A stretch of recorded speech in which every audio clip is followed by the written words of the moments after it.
नेत्रों के सामने अपनी संतान की हत्या होते हुए देखना कितना पीड़ादायक रहा होगा ये दृश्य। किंतु प्रभु, यदि देवर्षि नारद कंस के हृदय में संदेह का बीज न बोते तो कंस ऐसा कभी नहीं करता। तो फिर उसे उकसाए ही क्यों देवर्षि ने? आप भूल गए देवराज, समस्त संसार में जो भी होता है मेरी इच्छा अनुसार ही होता है। यही प्रश्न नारद ने भी मुझसे पूछा था।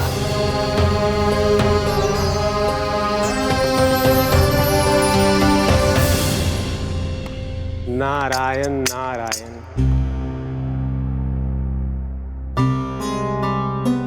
छोटे से बालक की इतनी निर्मम हत्या और माध्यम बना मैं।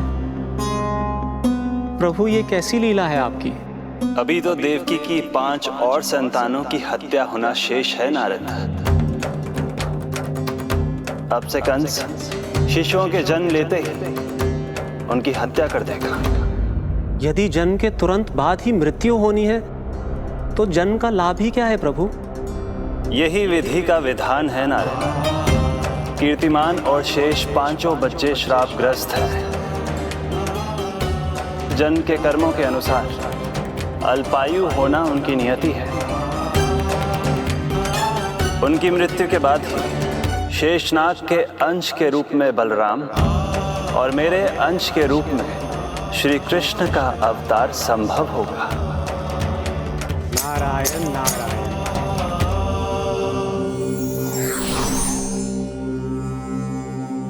देवकी के पुत्र एक के बाद एक जन्म लेते रहे और उनकी हत्या कर कंस अपने पापों की संख्या में वृद्धि करता रहा।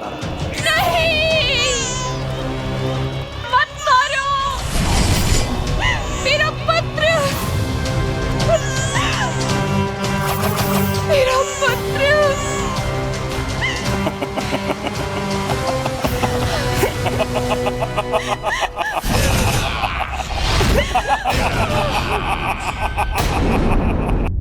अब उसकी क्रूरता की कथा ऐसे मोड़ पर आ पहुंची जहां से वापसी असंभव है, क्योंकि अभी अभी उसने देवकी के छठे पुत्र का वध कर दिया है।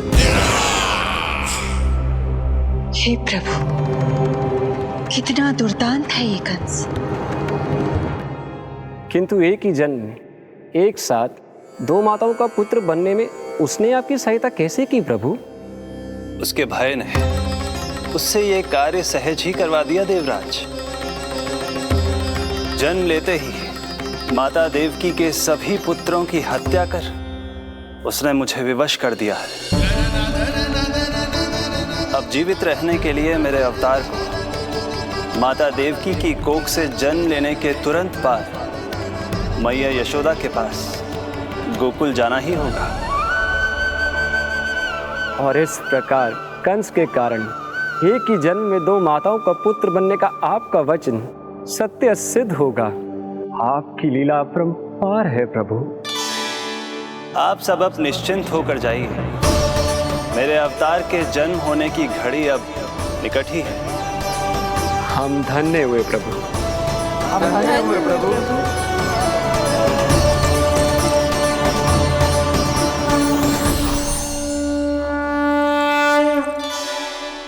मुझे तो अभी से मैया यशोदा के साथ आपको खेलते हुए देखने की उत्सुकता हो रही है।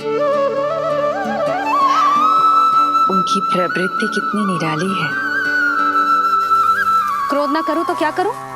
देखिए इसकी सतानी, फिर चला गया सुलक्षणा के बगीचे में फूल खाने। और आपको तो पता है ना सुलक्षणा का, इतनी सी त्रुटि हो जाए पूरे गांव में बखान करने में कोई कमी ना रखती। और यह कि अरे जब ग्वालिनों को पता चलेगा तो क्या कहेंगी? यही ना कि जसोदा अपने बच्चे को खाना ना देती, भूखा रखे है। सुनो जी, मैं तो कहती हूँ अब ब्याह करा देते इसका। अब वो ही ध्यान रखेगी इसका। केवल पत्नी सुधार सकती है तुझे। तुम इसके बारे में बात कर रही हो कि मेरे बारे में? नहीं, वैसे सारे गोकुल वाले यही कहते हैं कि हमारे घर पर तुम्हारा ही राज चलता है। हे नारायण, ये परिहास की बात है क्या? मैं इतना दबा के रखती हूँ क्या आपको? यशोदा, हास की बात थी, रामू के कारण मुंह से निकल गई। तुझसे तो मैं बात ही ना करूंगी, कर अपने मन की।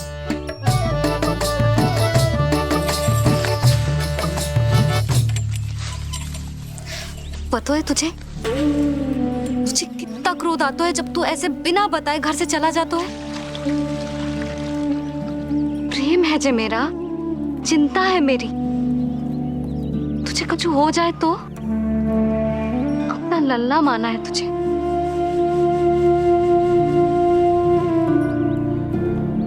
मेरे भाग्य में तो मां बनना लिखो ही ना है।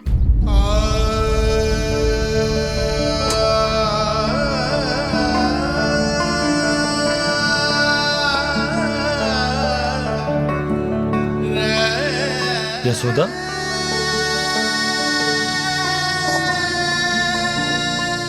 आपको पता है, जब मैं छोटी थी इसके जैसी चंचल थी। गांव वाले कहते थे एक बार बड़ी हो जाएगी अपने आप ठहराव आ जाएगा, ना आयो। फिर बड़े बूढ़े कहने लगे चिंता की कछु बात ना है, एक बार शादी हो जाएगी सब ठीक हो जाएगा। ना हुआ। फिर सबन ने कही एक बार बालक हो जाने दो, गोद भर जाएगी अपने आप परिपक्व हो जाएगी। पर गोद तो भरी ना मेरी, बालक तो हुआ ही ना।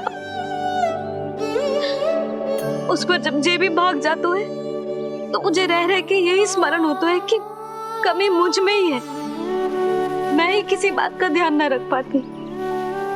संभव है यही कारण से नारायण ने बालक न दियो मुझे, यदि देते तो बहुत बुरी मैया बनती मैं। यशोदा, क्या होगा तुम्हें? कहाँ की बात कहाँ लेकर जा रही हो तुम?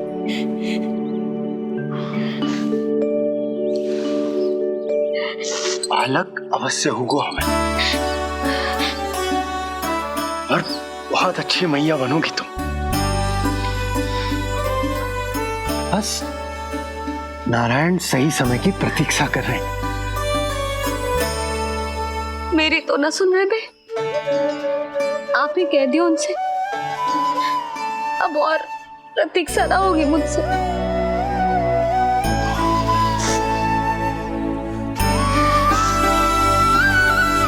नहीं हो रही मैया। तो फिर मैया की इच्छा पूरी कीजिए प्रभु। जिस क्षण की प्रतीक्षा मुझे इतने वर्षों से थी, बस अब वो निकट है।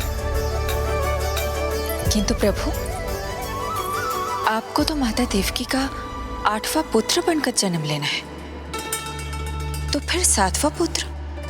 धीरज रखिए, धीरज। आपको तो ज्ञात ही है, मेरे यहां देर है, अंधेर नहीं। मैं यहाँ तुम दोनों पर आश्रित हूँ यशोदा। भोजन, सुरक्षा, परिवार का अपनापन सब कुछ दिया है तुमने मुझे, किंतु मेरा दुख मुझे एक क्षण भी चैन लेने नहीं देता। मेरे स्वामी और बहन देवकी कितने ही वर्षों से कंस की काल कोठरी में बंदी है। दिन रात नियति के शाप को सहन करने के अतिरिक्त और कोई उपाय नहीं है उनके पास। ऐसे में मैं सुख की सांस कैसे लूं? कीर्तिमान की हत्या के बाद मेरी सुरक्षा के लिए मेरे स्वामी ने मुझे यहाँ भिजवा दिया चुपचाप,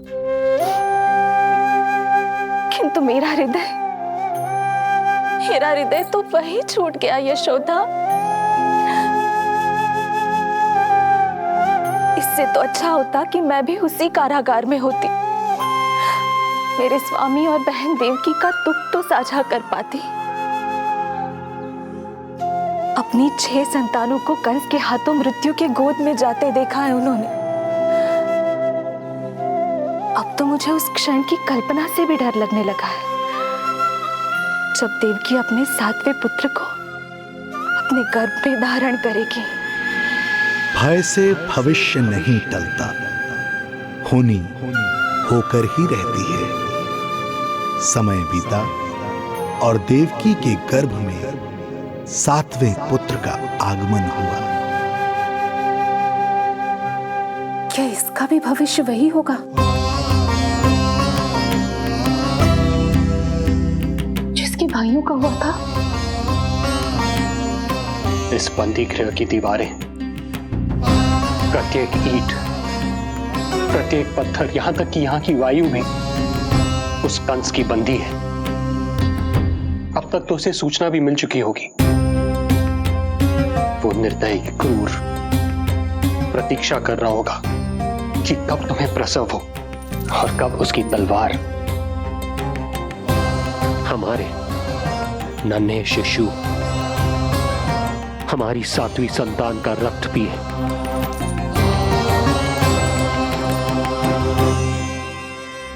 दुर्जन, तुम देवकी की कालकोठरी के बाहर स्वयं उपस्थित रहोगे, प्रत्येक पल 8 प्रहर। जैसे ही शिशु पहली श्वास ले, तुम मुझे सूचित करोगे। अवश्य महाराज, आज्ञा दें।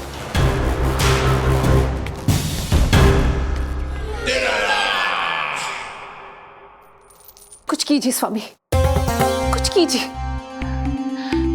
मैं नहीं चाहती कि ये अपनी प्रथम श्वास इस बंदी गृह में ले। देवकी, विवशता से मेरा कलेजा भी फटा जा रहा है, किंतु इस काल कोठरी में बंद मैं कर ही क्या सकता हूं? किंतु इस सृष्टि के पालनहार, जगत के नियंता श्री हरि तो कर सकते हैं, तो फिर क्यों नहीं करते वो कुछ ऐसा कि कम से कम मेरी इस संतान का अंत उतना दुखद ना हो जैसा अन्य संतानों का हुआ था।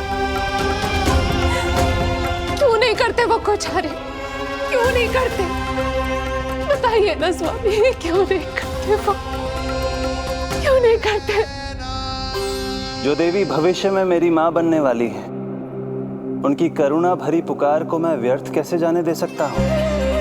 कंस के राक्षस तत्व के अंत के लिए ऐसी माया की आवश्यकता है जो मेरी लीलाओं को क्रियान्वित भी कर दे और उसे भनक भी ना पड़े। ऐसी क्षमता और माया किसके पास है प्रभु?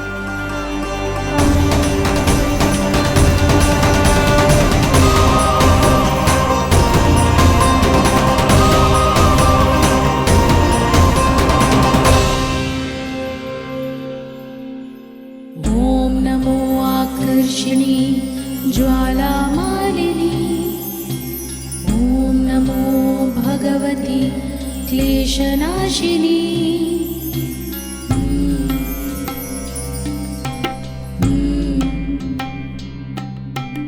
ओम नमो योगमाये सर्वमोहिनी। ओम नमो योगमाये सर्वर। आज्ञा दीजिए प्रभु।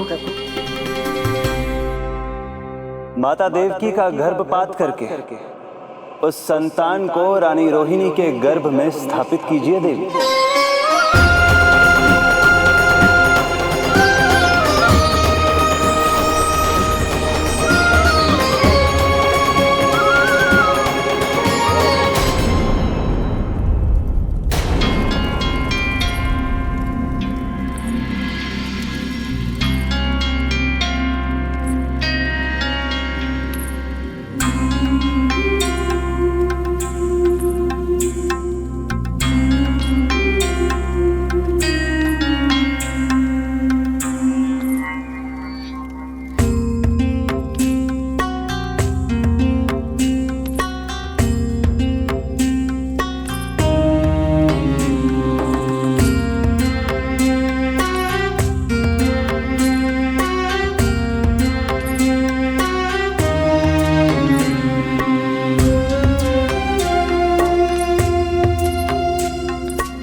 योग माया ने अपना कार्य पूर्ण किया।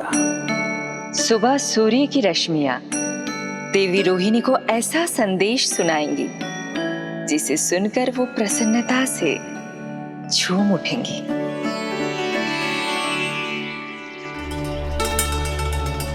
यादव कुल के नए राजकुमार के आगमन पर बहुत बहुत शुभकामनाएं रानी।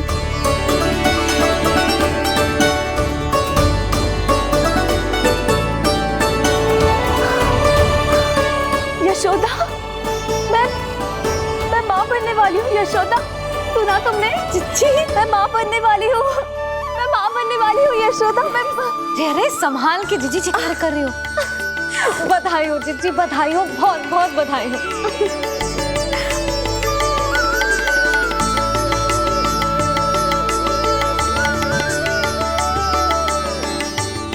विधि का विधान भी विचित्र होता है।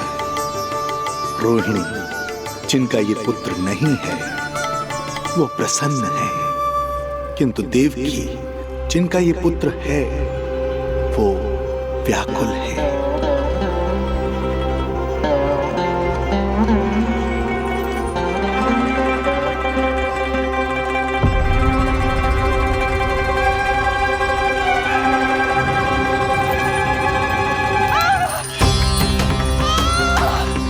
क्या हुआ देवकी? तुम ठीक तो हो? स्वामी, स्वामी मेरा पुत्र, स्वामी हमारा पुत्र चला गया। स्वामी, हमारा पुत्र चला गया। धीरज धरो देवकी, संभव है यही श्री हरि की इच्छा हो। किंतु मैंने उनसे ये तो नहीं मांगा था ना स्वामी। मैंने कहा था हमारा पुत्र यहाँ श्वास न ले। इसका ये अर्थ नहीं था। क्यों किया नारायण ने ऐसा? क्यों किया?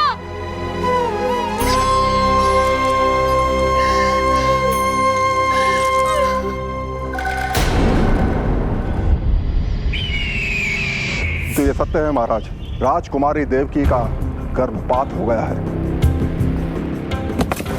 बच गया वो शिशु।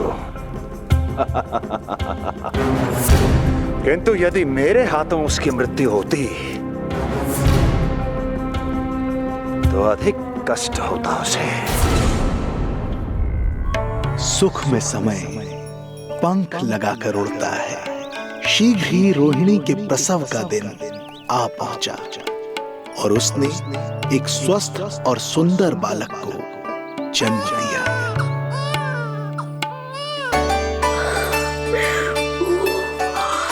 लो जिज्जी, संभालो अपने लल्ला को, जी भर के निहार लो इसे।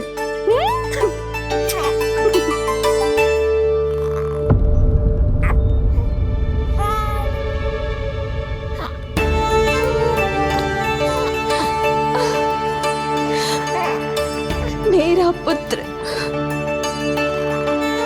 राजकुमार।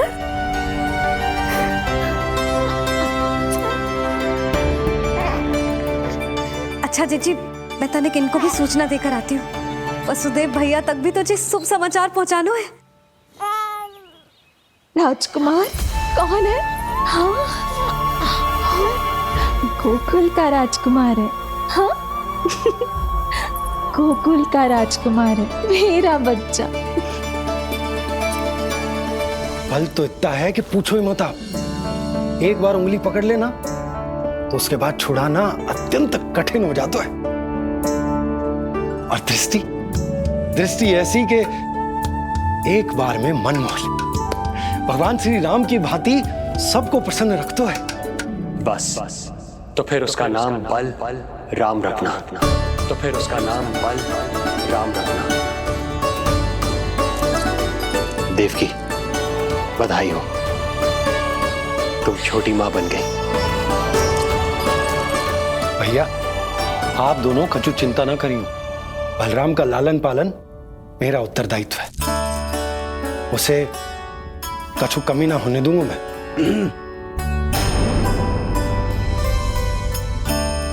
मुझे चलना चाहिए। कितने वर्षों बाद तुम्हारे कारण शुभ समाचार मिला है हमें।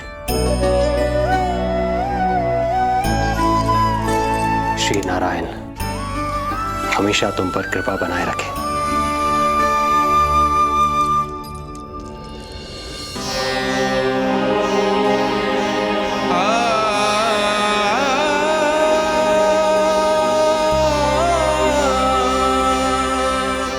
आपको बहुत बहुत बधाई हो स्वामी।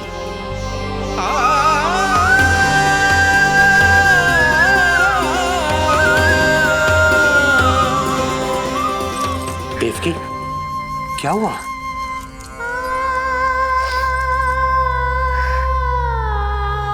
कुछ नहीं। रोहिणी दीदी ने हमको वो सुख दे दिया जो मैं कभी ना दे सकी। उन्होंने आपको संतान दे दी, किंतु मैं देवकी,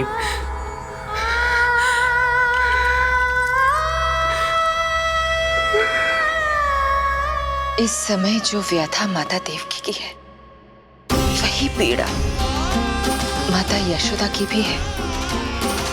माता देवकी की ममता अपनी सभी संतानों को खोने की वेदना से त्रस्त है, तो माता यशोदा की ममता संतान ना होने के संताप में झुलस रही है।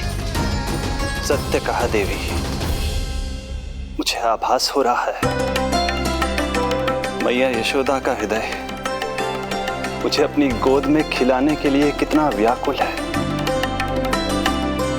सच्ची श्री हरि, सच्ची मैं प्रसन्न हूं मैं कि आपके आशीर्वाद से रोहिणी जी को इतना प्यारा लल्ला हुआ है।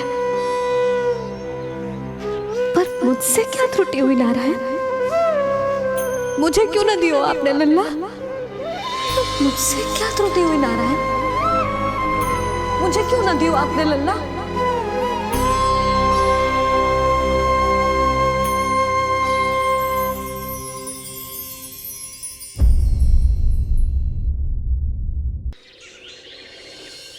सच्ची श्री हरि, सच्ची मैं प्रसन्न हूं मैं कि आपके आशीर्वाद से रोहिणी जी को इतना प्यारा लल्ला हुआ है।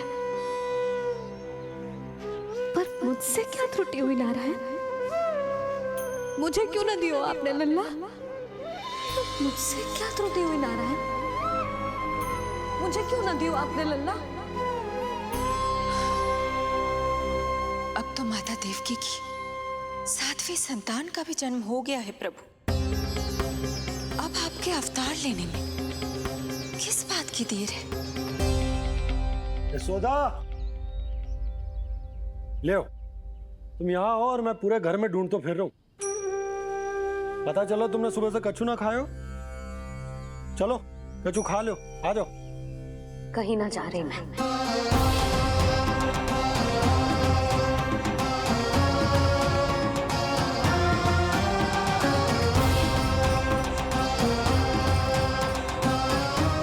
क्या होगा?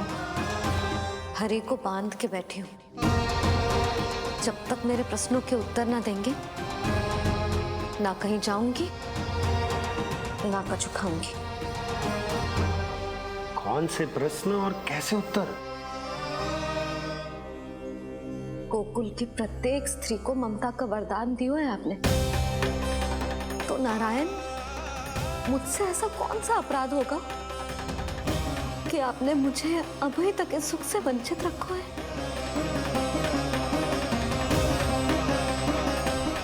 आज बोलना पड़ेगा प्रभु, बताना पड़ेगा कि आपने मुझे लल्ला क्यों न दी। क्या आपको पता ना है, जैसे भगवान अपने भक्तों के बिना अधूरे होते, वैसे मैया भी संतान के बिना अधूरी होते।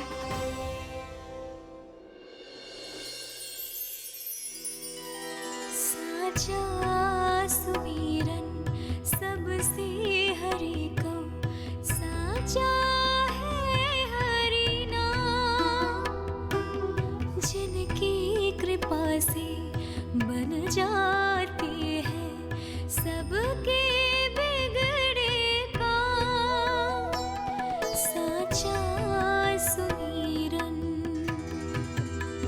प्रभु, मैया यशोदा उसी वेदना का अनुभव कर रही है जिसका अनुभव उन्होंने पिछले जन्म में माता धारा के रूप में किया था। आपका कथन सत्य है देवी। अब मैया यशोदा को उनके कष्ट से मुक्ति दिलाने का समय आ गया है।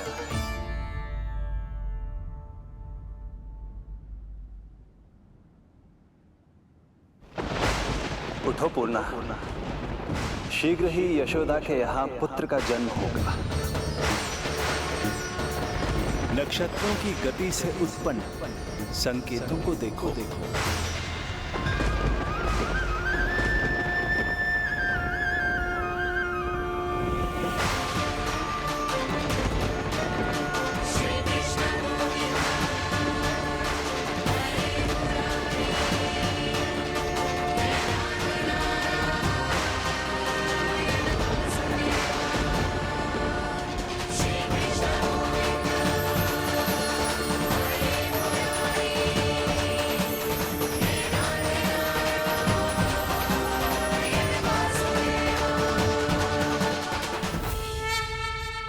इतने विशेष कार्य के लिए इनका चुनाव।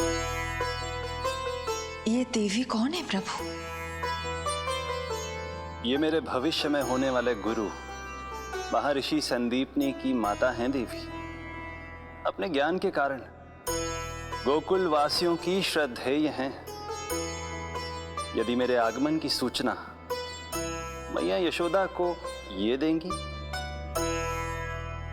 तो ही मैया विश्वास करेंगी।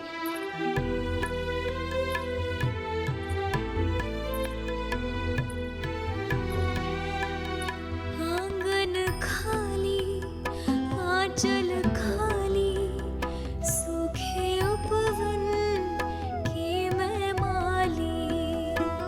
क्यों ना मेरे भाग में ललना, क्या मेरे घर ना एगो पलना। विवश ना करो इतना मुझको, मिलेगो ना एक क्षण भी शयन को।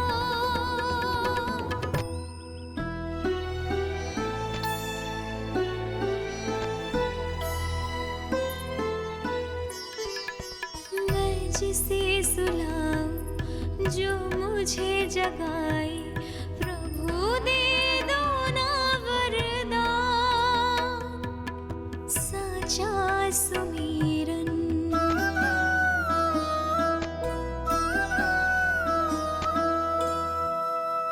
मुख पे ना मेरे जब तक ममता की मुस्कान खिलेगी, तुमको भी न तब तक भोग में तुम्हारी अति प्रिय खीर मिलेगी।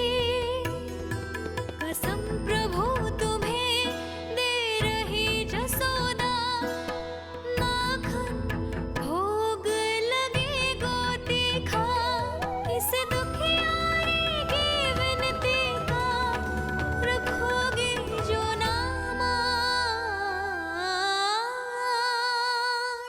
साचा सुमीरन सबसे हरि को, साचा है हरि नाम। जिनकी कृपा से बन जाते हैं सबके बिगड़े काम साचा सुमीरन।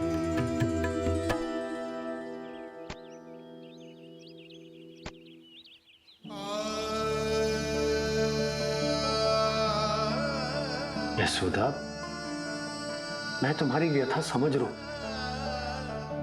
पर खाना छोड़ना अच्छी बात ना है। श्री हरि तुम्हारी पुकार अवश्य सुनेंगे। भरोसा रखो। लो, कछु खा लो। भगवान से हट करना सही बात ना ही यशोदा। भूखे प्यासे रहे प्राण देने हैं क्या? यशोदा,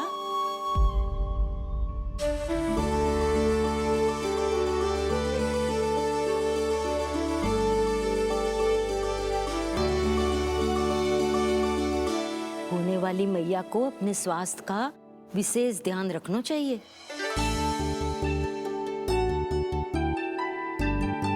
खाना खा,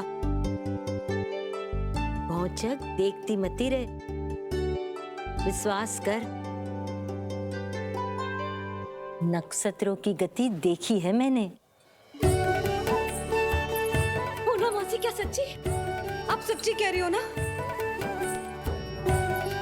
भाद्रपद माह की अष्टमी तिथि को रोहिणी नक्षत्र में जब सूर्य सिंह राशि का होगा और चंद्र वृषभ राशि का, तब मध्य रात्रि तेरे लल्ला का जन्म होगा।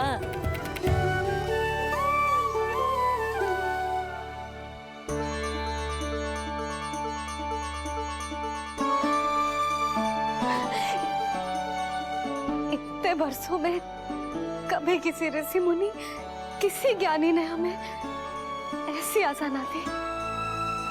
आज पहली बार हमें इतना स्पष्ट आश्वासन मिलो है। बहुत बहुत धन्यवाद आपका पूर्णा मौसी, बहुत बहुत धन्यवाद।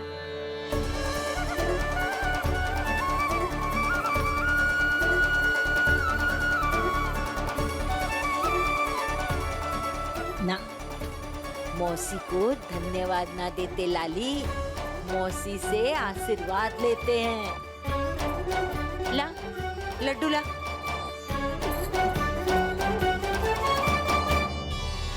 खा।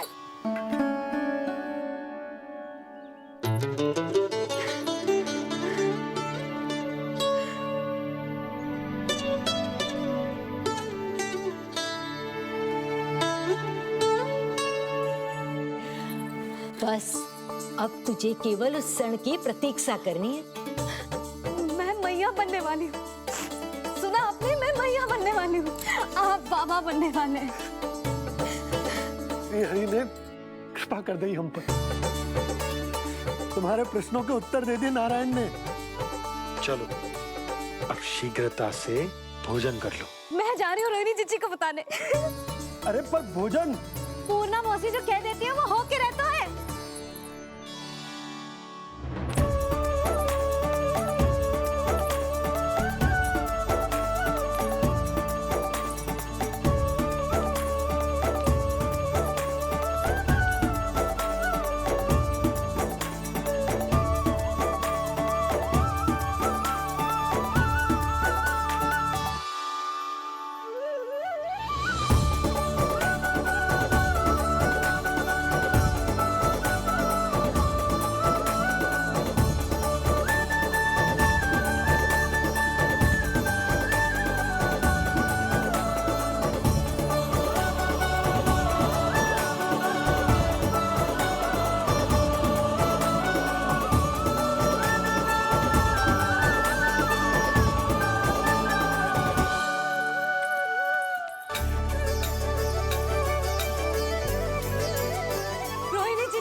अरे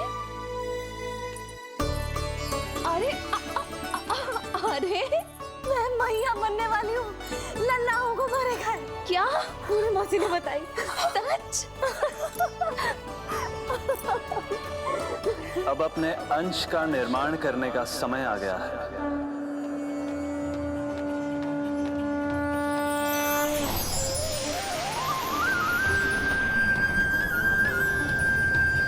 वसुदेव सुतं देवं वंशचाणूरमर्दनम्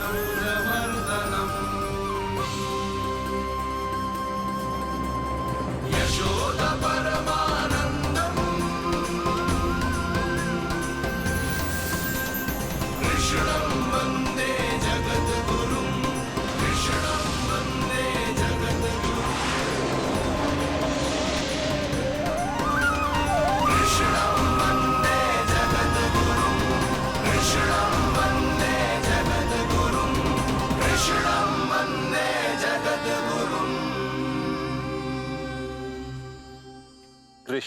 कृष्ण कृष्ण कृष्ण कृष्ण कृष्ण कृष्ण कृष्ण।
किसके पुत्र हो? आपका।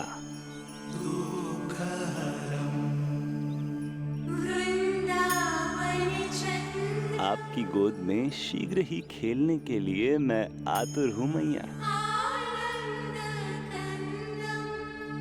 कछु विचित्र लग रहा है। कौन हो तुम? मैं हूं श्री विष्णु का अवतार।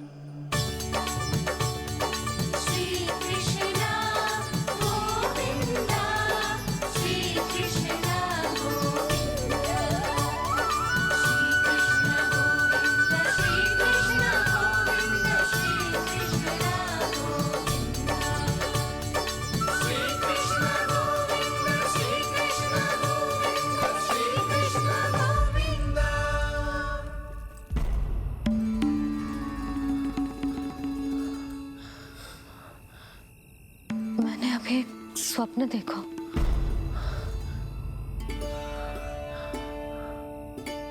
क्या वो स्वप्न वन में था?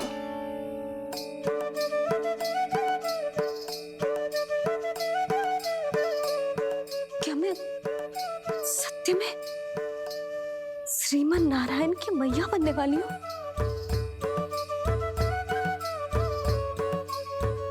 यशोदा ने स्वप्न में जो देखा था, सांसारिक माया के कारण वो उस पर विश्वास करने में असमर्थ थी।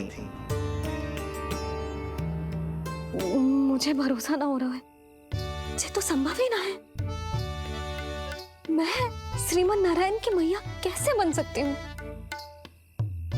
परंतु स्वप्न इतना सच्चा, इतना वास्तविक था यशोदा। ऐसा लगो जैसे स्वप्न ना है, सच की परछाई। आप मेरा उपहास कर रहे हो ना? अरे कल तक तो ये भी ना पता था कि मैं कभी मैया भी बन पाऊंगी कि ना। और आज आप कह रहे हो कि श्रीमन नारायण स्वयं मेरी कोख से जन्म लेंगे। ना ना, ऐसे उल्टे सीधे विचार मेरे मन में मत ही डालो आप। मैं तो साधारण सी स्त्री हूँ जो बस एक सामान्य सी मैया बनना चाहती है। मुझे तो बस एक सामान्य सा लल्ला चाहिए, छोटा नटखट प्यारा सा मेरा बाल गोपाल।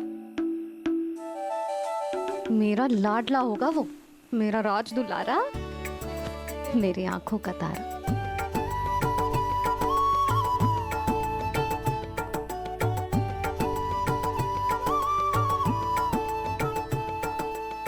मैया यशोदा और बाबा नंद का वात्सल्य प्रेम इतना अधिक था कि उनका मन इस अद्भुत घटना पर विश्वास करने को तैयार ही नहीं था। जिस स्वप्न को सत्य समझना था उसे मिथ्या मानकर भुला दिया उन्होंने। किंतु श्रीमन नारायण को आना ही था। स्वप्न साकार करने वाले को ही तो भगवान कहते हैं।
माता देवकी आपको जन्म देने वाली हैं, इसलिए उनके गर्भ में आपके अंश का समा जाना सर्वथा उचित ही है।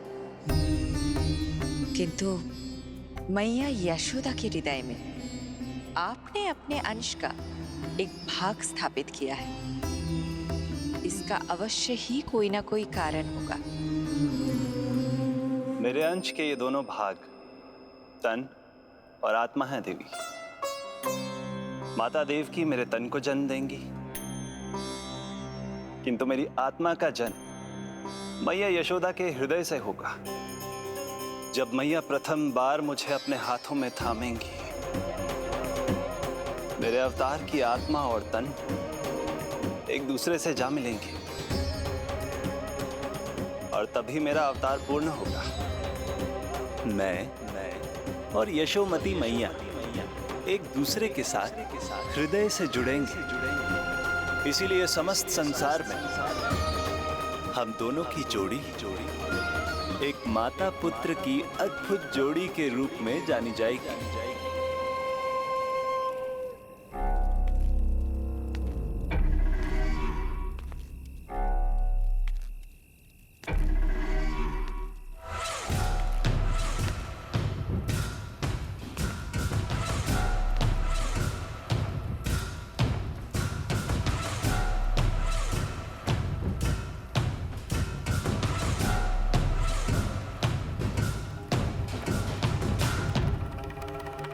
अच्छे कर्म करने वाला व्यक्ति भले ही कितनी भी विपत्तियों से क्यों ना घिरा हो, वो शांतिपूर्ण गहरी निद्रा में सो पाने में सक्षम होता है। किंतु यदि कोई व्यक्ति दुष्ट हो, क्रूर अत्याचारी हो या चोरी, हिंसा, हत्या जैसे जघन्य अपराध करता हो, तो फिर भले ही उसके पास कितनी भी संपत्ति और शक्ति क्यों ना हो, वो कभी शांतिपूर्ण निद्रा में नहीं सो पाता।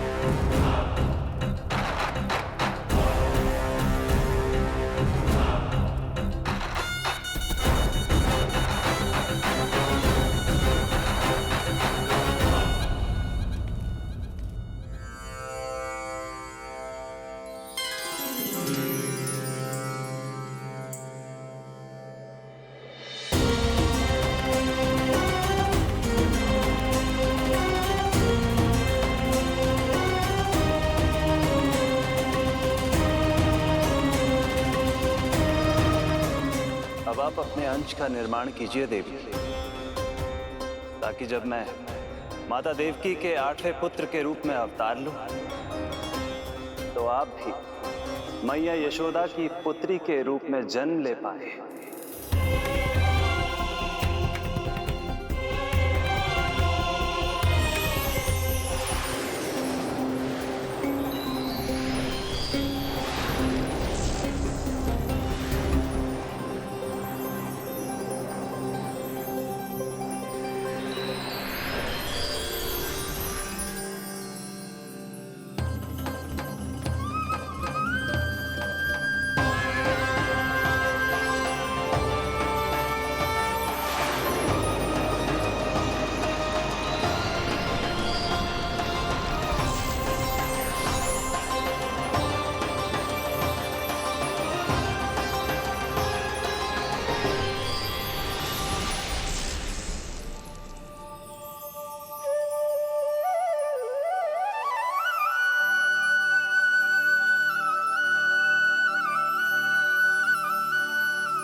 प्रभु के प्रताप से 9 माह ऐसे बीत गए मानो बस कुछ क्षण बीते हों। देखते ही देखते वो शुभ घड़ी, मैया यशोदा के लल्ला के जन्म की घड़ी आ गई।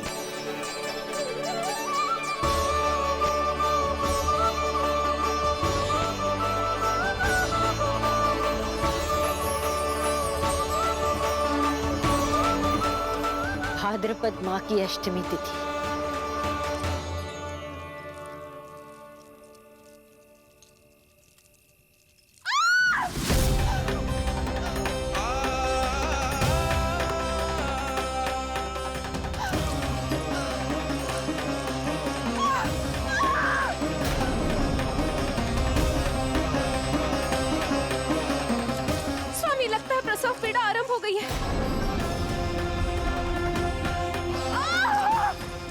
देवकी, संभालो अपने आप को, धीरज रखो।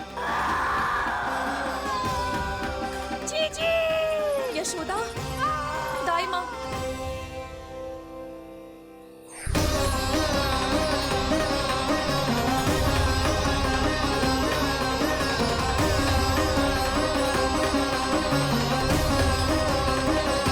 रोहिणी नक्षत्र, रोहिणी नक्षत्र।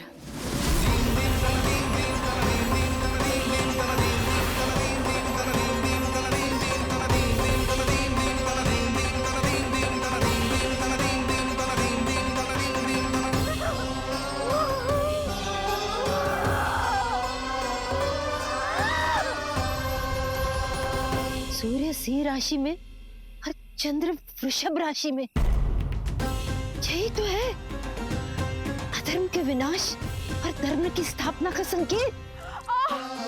देवकी, तुम चिंता मत करो, सब ठीक हो जाएगा। किंतु कैसे स्वामी? भैया की तलवार की धार विनाश की बिजली बनकर मेरे आंखों के सामने चमक रही है।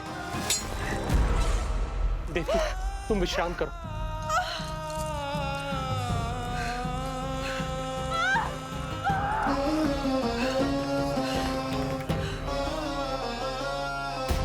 दुर्जन, जाओ फिर से देखो, मुझे पल पल का समाचार चाहिए।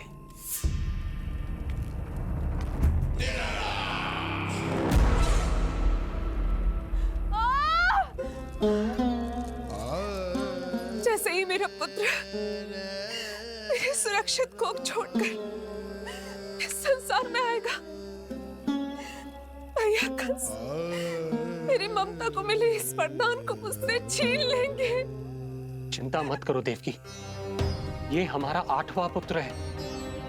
यदि हमारे जीवन में कंस के दिए दुखों की धूप है, तो श्री हरि की भक्ति की छाया भी है। आकाशवाणी का स्मरण करो। आप स्मरण कीजिए, कितनी क्रूरता से भैया ने हमारी सभी संतानों का जीवन प्रारंभ होने से पहले उनको नष्ट कर दिया। मुझे भय लग रहा है, कहीं मैं इसे भी ना खो दूं।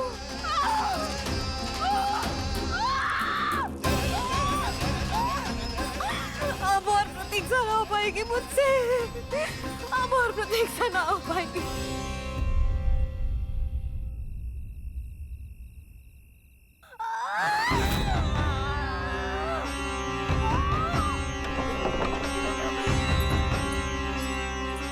हम यशोदा को खो देंगे नंद भैया, यदि संतान का जन्म शीघ्र ही नहीं हुआ तो। वो अत्यधिक पीड़ा में है। वैद्य जी ने जो प्रसव की घड़ी बताई थी, वो भी कब की बीत चुकी है। भाभी, आप दाई माँ से कहियो कि मेरी पत्नी और संतान को बचाने की हर संभव चेष्टा करें। मैं यही प्रार्थना नारायण से करने मंदिर जा रहा हूं।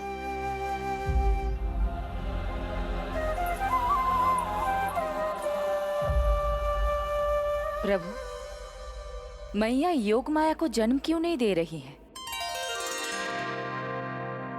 मेरा ही तो शक्ति तत्व है योग माया। वो तभी जन्म ले सकती है जब मेरे 8वें अवतार श्री कृष्ण का जन्म होगा। कृष्ण का जन्म होगा। तो प्रभु, अब आपको किस बात की प्रतीक्षा है? जब निश्चित प्रहर का अंत होगा और शून्य काल का प्रारंभ, तभी तो होगो जयंती योग, लल्ला के जन्म का योग।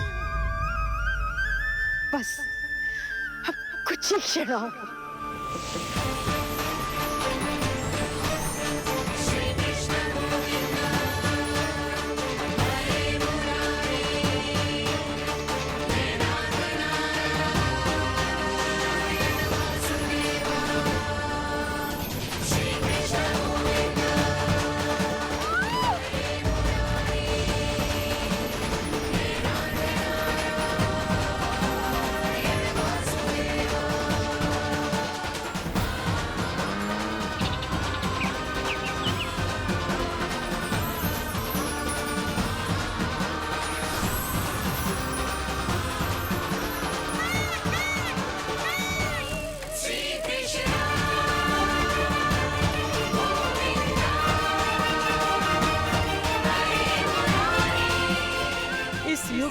सबसे शुभ घड़ी आ गई। प्रारंभ हो गया दिव्य शून्यकाल।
हे श्री नारायण, हम परम सौभाग्यशाली हैं। हमारे पुत्र के रूप में आप स्वयं पधारे। यदि मैं कारागार से बाहर होता तो ब्राह्मणों को 10 सहस्त्र गायों का दान करता, किंतु प्रभु मैं बंधन में हूं। प्रभु, कंस को जैसे ही आपके आगमन का समाचार ज्ञात होगा, आपके प्राण हरने वो तुरंत अपनी नग्न तलवार लहराते हुए चला आएगा। हे दीनदयाल, आप तो भक्तों के भय का नाश करने वाले हैं, परंतु प्रत्येक क्षण मेरा भय और भी बढ़ता जा रहा है। मेरे क्रूर भाई ने निरंतर मेरी ममता की हत्या की है। तो अब और नहीं प्रभु, आप कोई ऐसी लीला दिखाई ताकि उस पापी को आपके जन्म के विषय में पता ही ना चल पाए। आपके इस अलौकिक चतुर्भुज रूप का समाचार उनके क्रोध की ज्वाला को और भड़का देगा और वो आपका वध करने के लिए सेना सहित यहाँ आ जाएंगे। इसीलिए हे जगदीश, आप सामान्य बालक के रूप में प्रकट हो जाइए ताकि मैं आपको छुपाने की चेष्टा कर सकूं। या मैं कंस को यह विश्वास दिलाने का प्रयास कर सकूं कि उन्हें आपसे कोई संकट नहीं। दया कीजिए भगवान।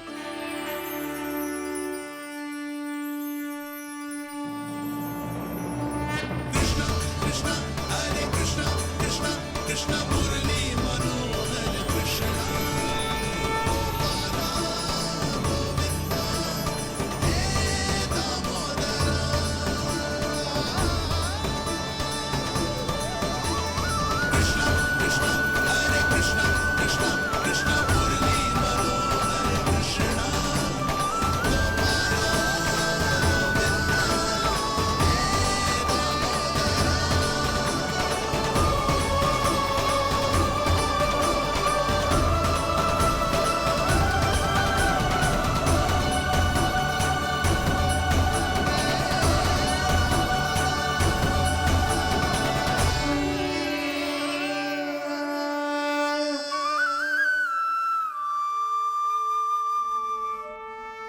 माँ, पिताजी, पिछले जन्म में 12 सहस्त्र वर्षों तक आपने कठिन तपस्या की थी। मूसलाधार वर्षा, घनघोर आंधी, चिलचिलाती हुई धूप और अस्थियां जमा देने वाली ठंड, सभी कष्ट सहे थे आपने, केवल इसलिए कि आप मुझे पुत्र रूप में प्राप्त कर सके। और आज जब मैं आपके सामने हूं, तो आप कंस के भय से व्याकुल हैं और पुत्र के रूप में एक सामान्य बालक चाहते हैं। मेरे माता पिता होने के नाते आपकी इच्छा का पालन करना मेरा कर्तव्य है। मैं एक सामान्य बालक का रूप धारण करूंगा। आपको मेरे लिए चिंतित होने की और कंस से भयभीत होने की आवश्यकता नहीं है। मेरा जन्म पृथ्वी पर धर्म को पुनः स्थापित करने के लिए ही हुआ है, किंतु अभी समय कम है। यशोदा रानी की चेतना जा रही है, ये इनके प्राणों के लिए शुभ संकेत नहीं है। यशोदा, आंखें खुली रखो। यशोदा, यशोदा, आंखें खुली रखो।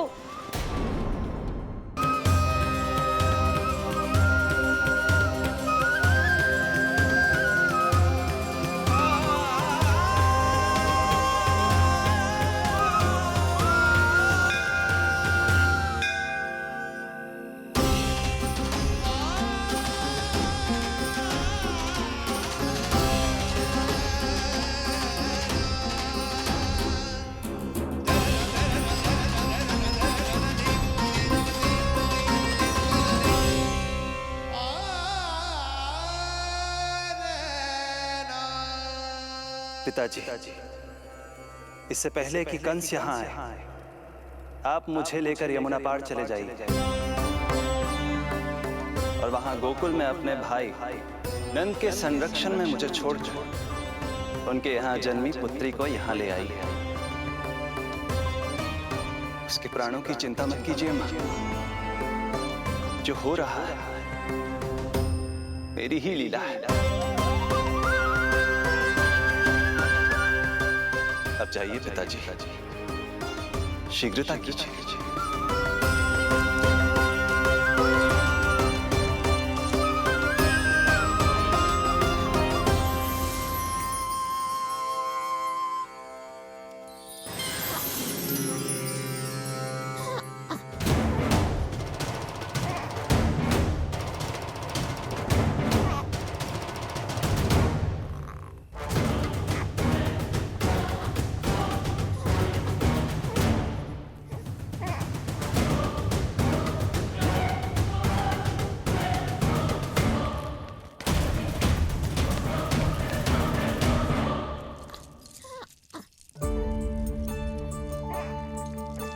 प्रभु,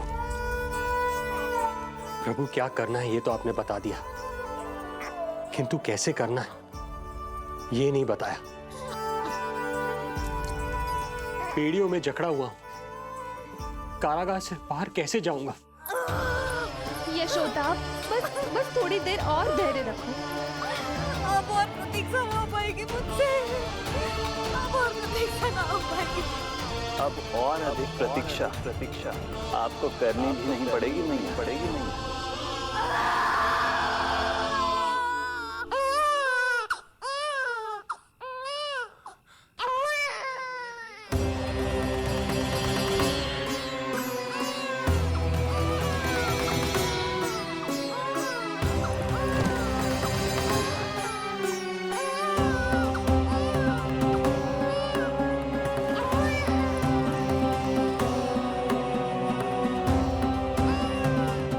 योगमाया को जन्म देते ही मैया यशोदा अचेत हो गई, किंतु अपनी सुध-बुध खोने वाली वो अकेली नहीं थी। इससे पहले कि कोई नन्ही योगमाया को दृष्टि भर कर देख पाता, संपूर्ण गोकुल उनकी किलकारियों के प्रभाव से गहरी निद्रा में सो गया। योग माया को जन्म दे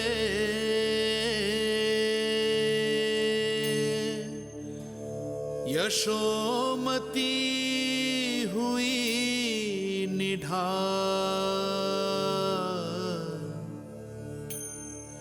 कोख जनी ना लख सकी, समय की ऐसी चाल,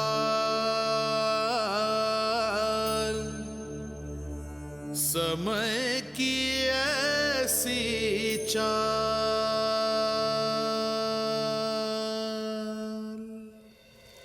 उधर मथुरा में वसुदेव अचरज में थे कि नन्हे प्रभु को बंदी गृह से बाहर कैसे निकाला जाए। अब केवल श्री विष्णु की माया ही इनकी सहायता कर सकती थी।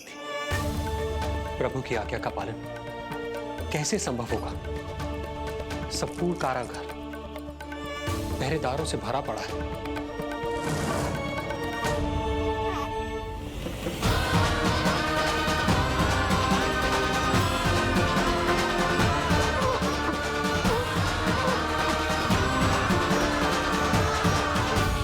मथुरा में वसुदेव अचरज में थे कि नन्हे प्रभु को बंदी गृह से बाहर कैसे निकाला जाए। अब केवल श्री विष्णु की माया ही इनकी सहायता कर सकती थी। प्रभु की आज्ञा का पालन कैसे संभव होगा? संपूर्ण कारागार पहरेदारों से भरा पड़ा है।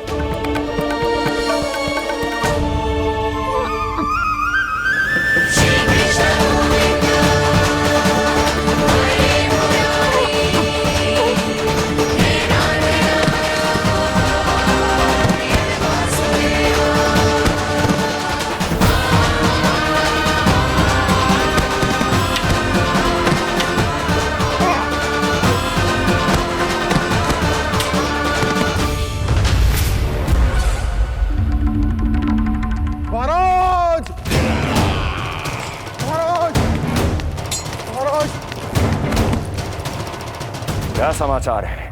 समाचार ये दुर्जन,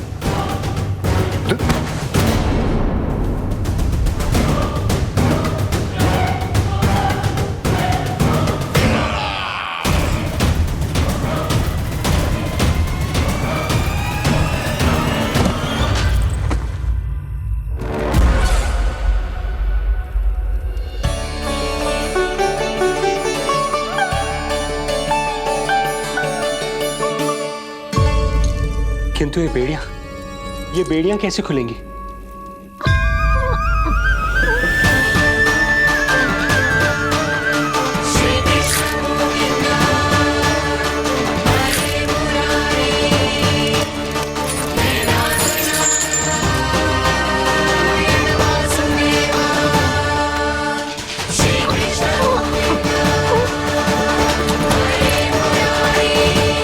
द्वार देवकी, क्या ये द्वार भी?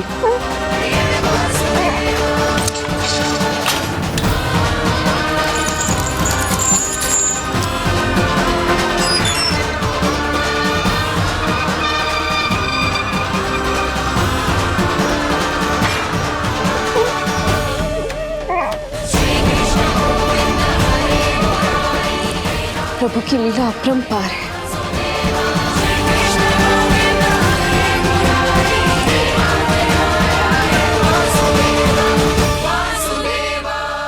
सारे साधन प्रभु ने स्वयं ही संभव कर दिए।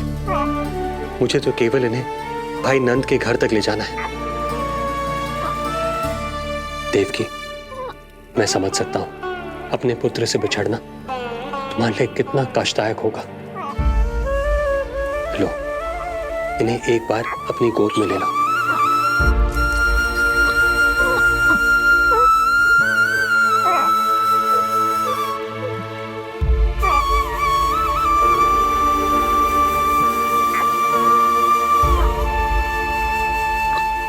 यदि एक बार इस मां ने अपने पुत्र को अपने हाथों में थाम लिया तो फिर स्वयं से दूर नहीं कर पाएगी। अब मैं इन्हें अपने हृदय से तब लगाऊंगी जब ये मेरे पास वापस लौट कर आएंगे।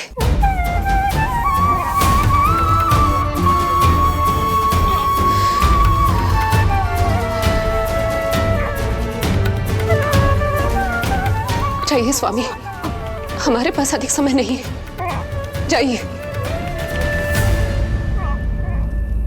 रख चट्टान कलेजे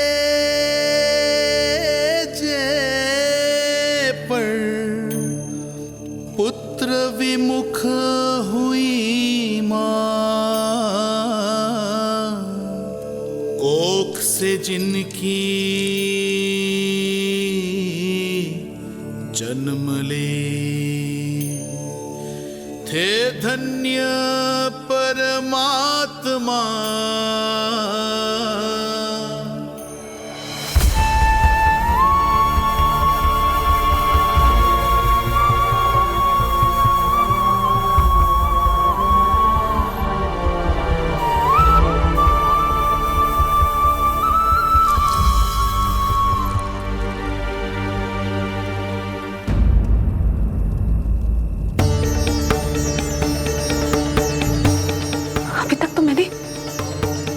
दूध भी नहीं पिलाया था, इतनी दूर भूखा ही भेज दिया।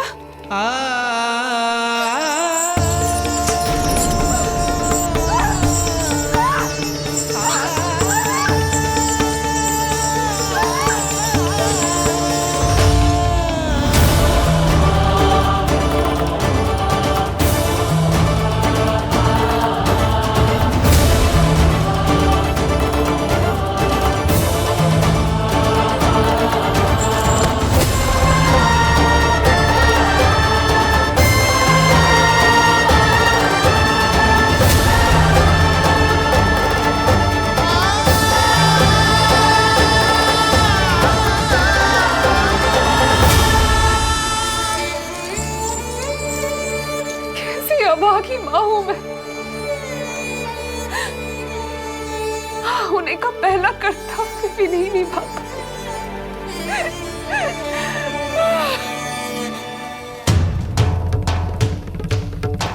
नवलीला का आरंभ किया, पर थे लीलाधर दुविधा में, मिलन को व्याकुल मैया से, पर माँ को छोड़कर पीड़ा में, पर माँ को छोड़कर पीड़ा में।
रहा है मेरी ही लीला है।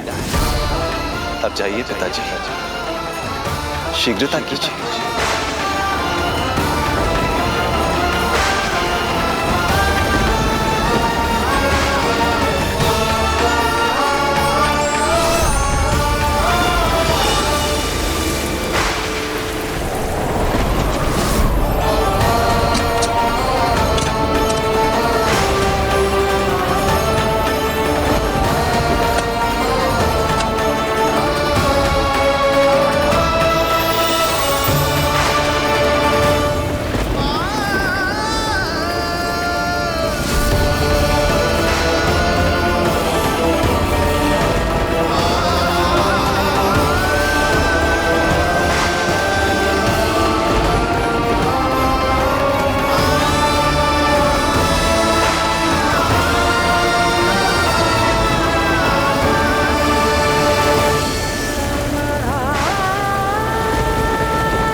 भटकने लगे वसुदेव,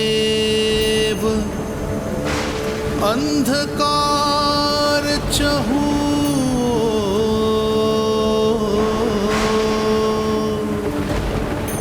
सामने संकट, गोद में हृदय की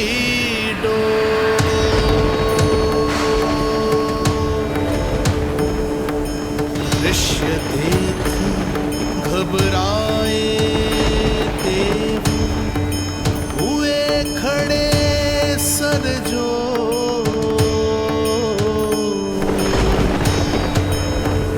कैसे करे सहायता, उनमें लग गई हो।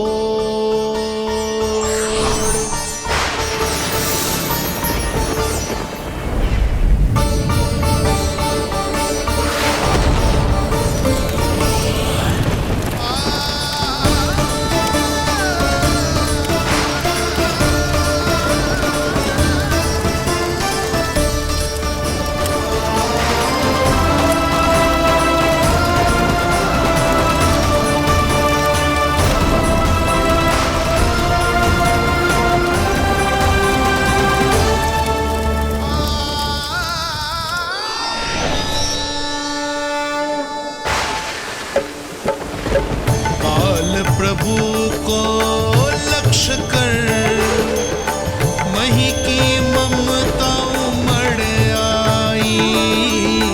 विपद सम्मुख देख के वे पाताल से उभर आई। वे पाताल से उभर आई।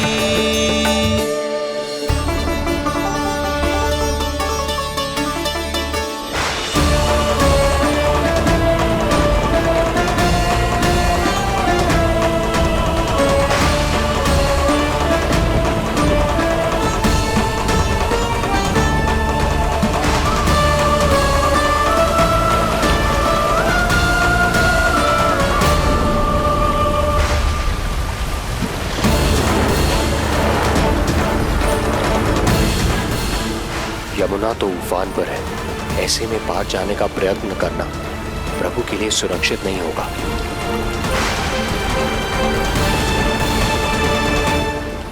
आप मुझे लेकर यमुना पार चले जाइए और वहां गोकुल में अपने भाई नंद के संरक्षण में मुझे छोड़ उनके यहाँ जन्मी पुत्री को यहाँ ले आइए।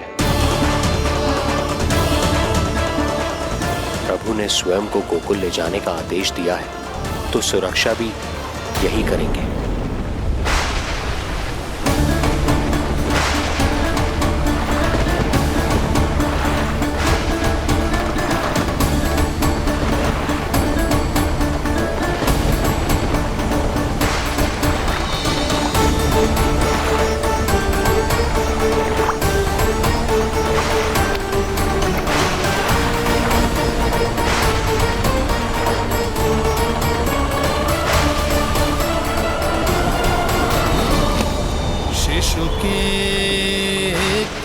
मल से तन को वर्षा